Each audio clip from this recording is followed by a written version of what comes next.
Brief time when I was in college, I lived in the attic bedroom in an old house.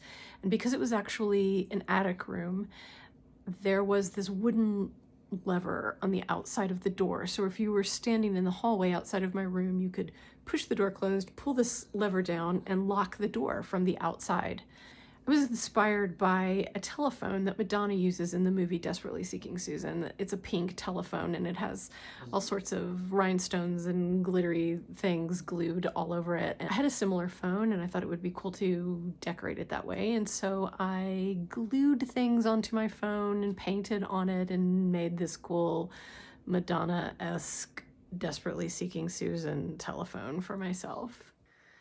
But one day my roommate and her boyfriend were trying to access another room that was in the attic of the house, and I guess they thought I wasn't home, and they pushed my door closed and pulled the lever down so that they could go back and forth easily down the hallway. I was at home and I was actually asleep.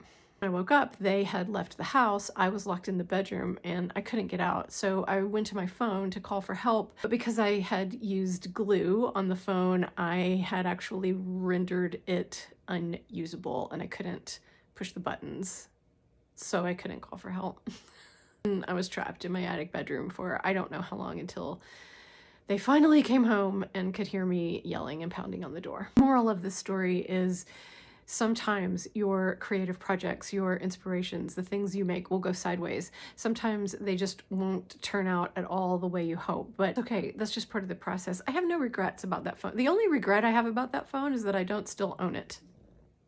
Just keep making stuff. Just follow your inspiration. Keep making things. Make art every day. Keep making things. Follow your inspiration. Listen to your creative voice.